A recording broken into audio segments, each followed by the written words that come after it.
Alrighty guys, hi, it's Amanda. Welcome back to the channel. I hope you're having an amazing day today.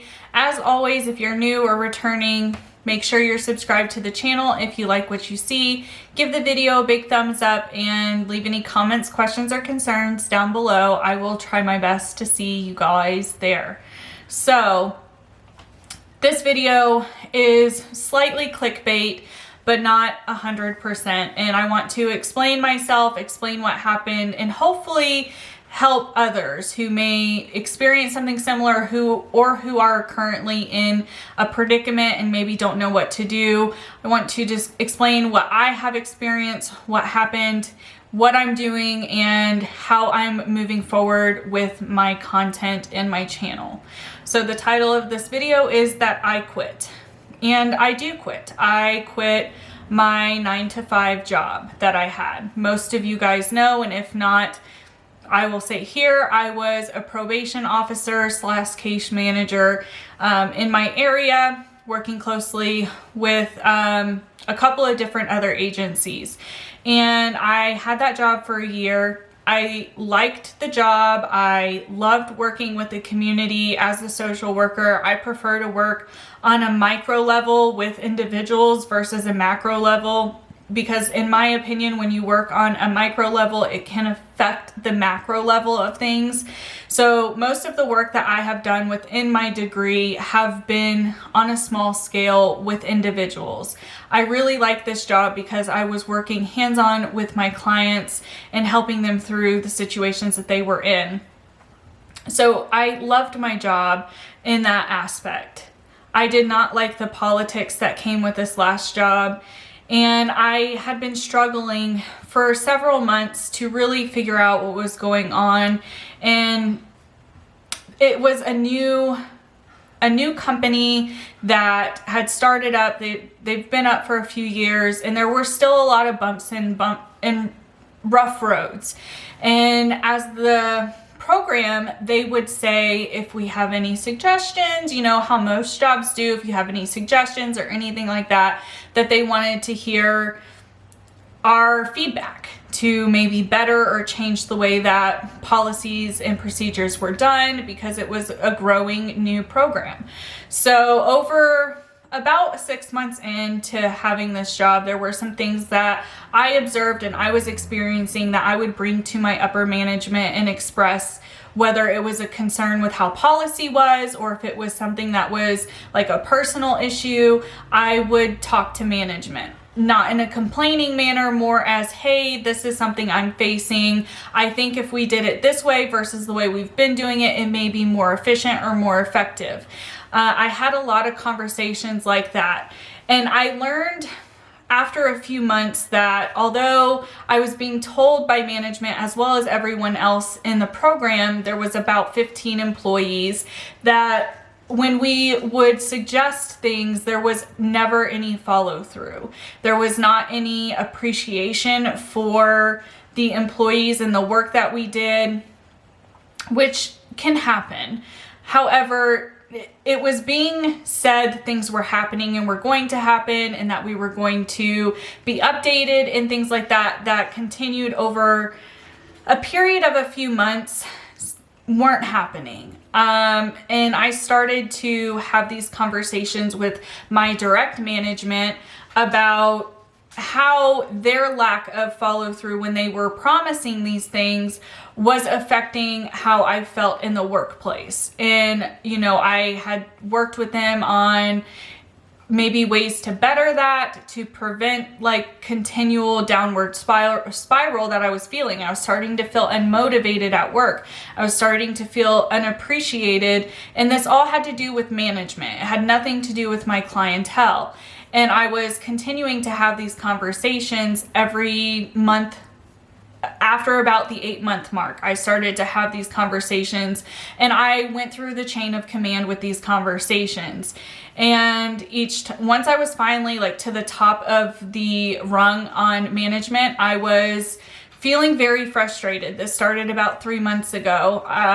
I was feeling very frustrated because I had gone through all of the processes, had all of these conversations, being promised that things would get better. Just wait, things are going to get better. That's continually what I was told. And I started to feel very frustrated, and I started to feel very burnt out with my management.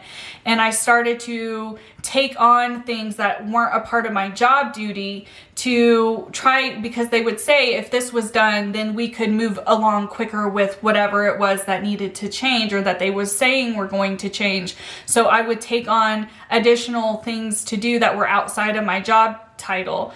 And it was very defeating because I would complete it, and I would complete a project that was outside of my title voluntarily.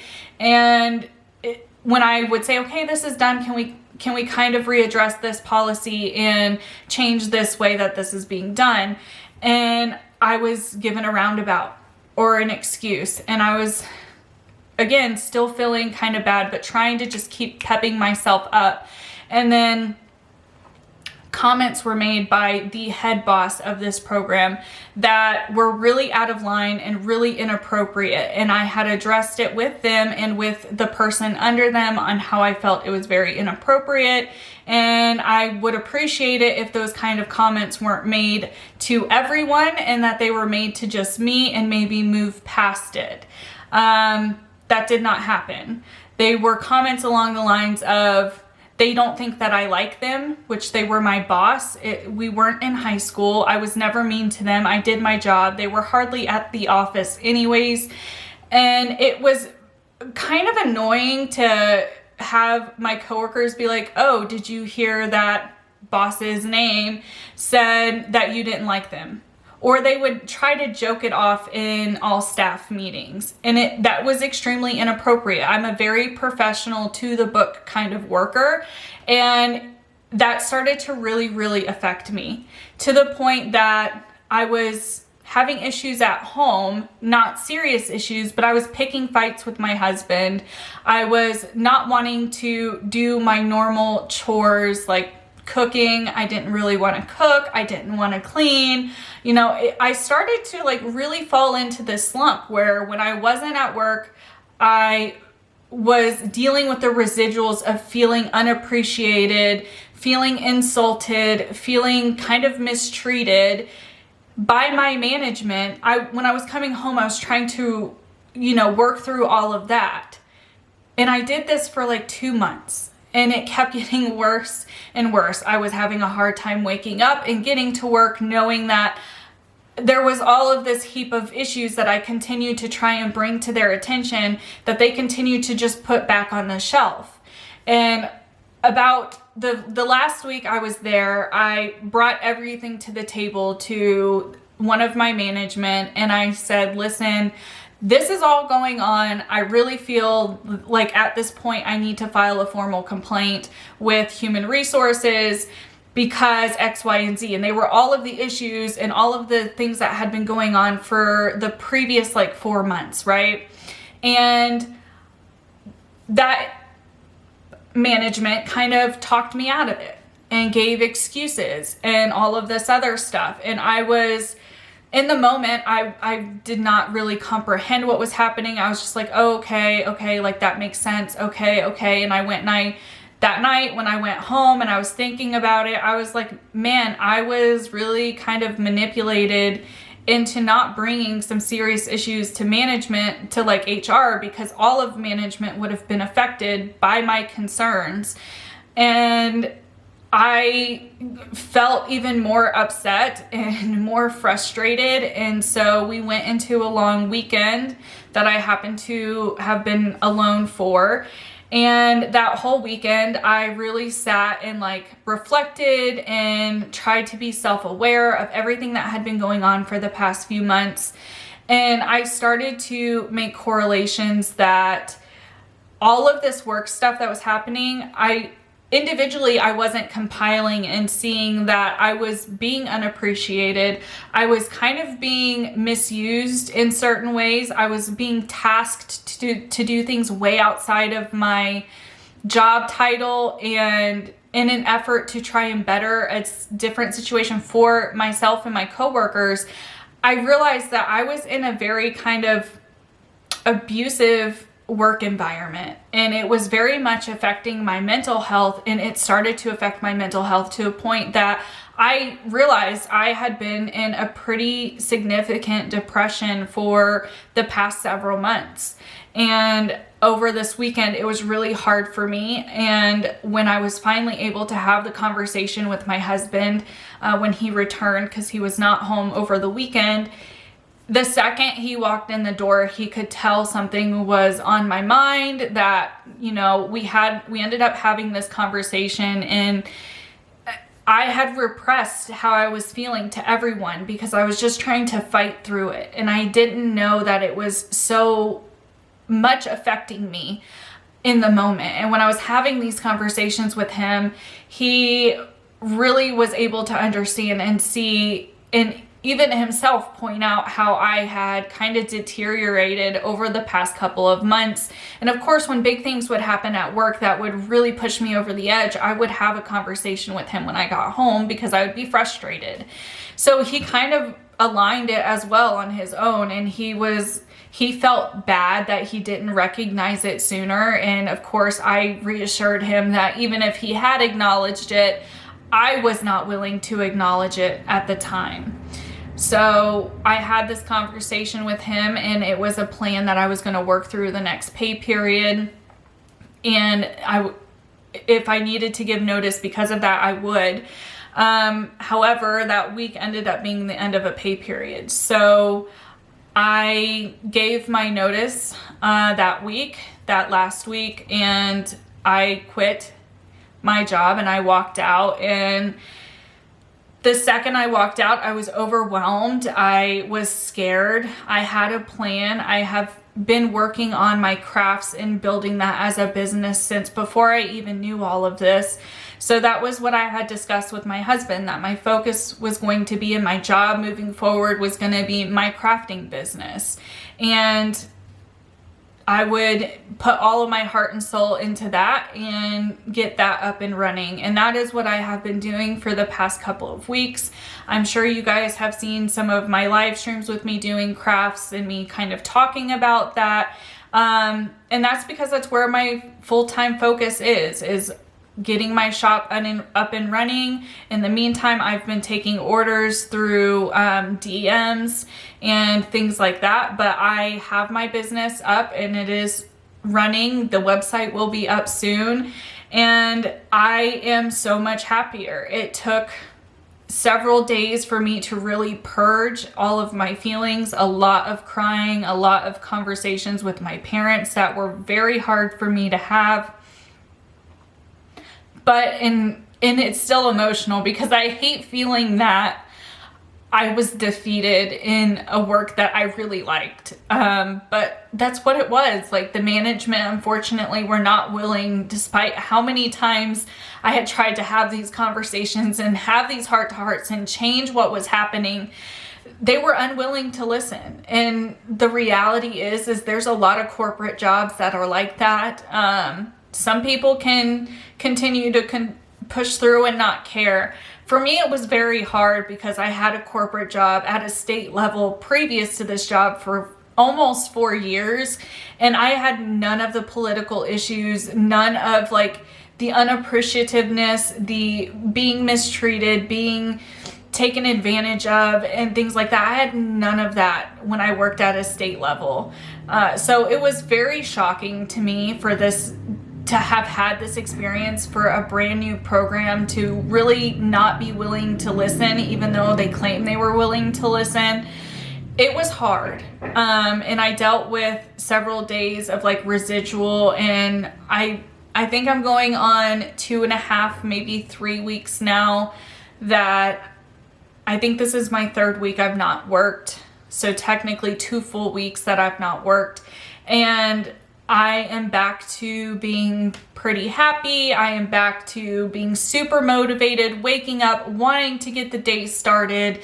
You know, a whole different set of feelings and energy is like revived in me. And it makes it harder to know that I experienced as much as I did. And I'm still scared. I mean, anytime you take a career change, there's fear. It's not my plan to solely focus on just my crafts for the rest of my life. I want to work on getting my master's in a little while, probably in the next year or two. I want to go back and get my master's in social work. But in the meantime, my job is my business. I'm going to continue to do YouTube on the side, which leads me into the next part of this conversation is my YouTube channel and where I'm going with my channel. Over the last few months, there's been some changes with me doing memberships. A lot of my live streaming is done just for my members now. And public live streams that are done have been about crafts, but I have my craft channel, so all of my crafting will be done on my craft channel, including the live streams, which will probably be almost a daily occurrence because that's my job. That's what I'm doing all day. So I'm having that change. My open discussions are going to remain on this channel.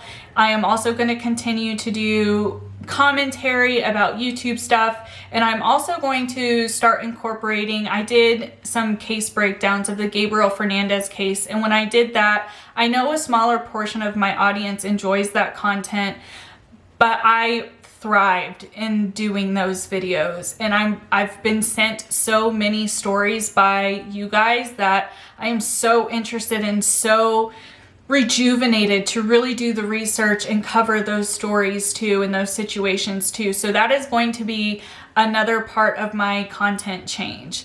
My makeup videos and my nail videos really are not going to be on here as they have been. They've kind of been a little bit of a staple of my content. Those are kind of going to be a rarity, and most likely they are going to be just for my members moving forward. Maybe an occasional one I'll post publicly.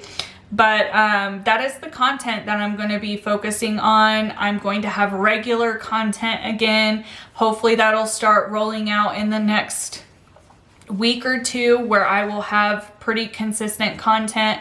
I am not going to hold myself down to, you know, a daily upload or a bi-daily upload. It's going to just be more consistent. That's all I can iron out now. As my business is up and running and I'm getting more and more orders, it's going to be harder for me to film videos because I am not a creator who backlogs videos. I haven't. The only videos I have backlogged are makeup videos. Aside from that, my topic videos or my commentary videos are typically filmed and edited within a couple of days. I don't have a backlog of videos. Maybe that will change, but I have enjoyed being able to sit down, film, edit it, and then within a day or two get it out to you guys. That way when people have questions or they want clarification, it's not something I have to think of that I did a week or two or longer ago. I can remember what my thought process was when I filmed the video. No shame to creators who can work the other way. I personally just can't work in that kind of environment. So that is what's going to be happening with my channel. Of course, I'm still always open to suggestions on topics, or if there's any commentary, things that you want me to discuss, those will still happen. And the open discussion will happen with that. I have mentioned, and there has been a poll, I am going to also be dedicating another day. I'm going to let you guys vote on what evening that happens on, but I'm going to have another day and evening of the week where it's an open discussion more for the community to have support and experiences. So it will be people, whether they're subscribers or come-throughs, meaning people who come through, that didn't really make sense. People who come through the channel or who engage in the open discussions, who have a story, whether they want to express, you know, inspiration, motivation, whether they just want to talk about a time when they had it really hard and how they came out of it. Any story or experience that people have had, and this is my open invitation to anyone who watches this video. If you want to tell your story, I'm going to have that available. If you want to remain anonymous for whatever reason, I can tell your story on those discussions. Well, you can openly get the support and not feel if you're not a creator that you can't make an impact and still give that ability. If you're interested in me telling your story, you can DM me or you can email me. All of that is down in the description. If you're interested in the channels for my crafting channel, that is also in the description. So with everything being said, I hope you guys have made it this far. I hope you guys are as excited as I am for all of the changes and for the new rejuvenated me. I really hope we all can just come together as an amazing community and continue to push forward, where I can continue to create content that you guys enjoy and allow that ability for you guys to be a participant of that content. So without further ado, I am going to go ahead and sign off of this video. But as always, if you have any questions or comments or concerns, please leave them down in the comment section. I am going to be trying to respond and engaging with you guys as much as I can with all of the information in this video. So until next time, bye guys.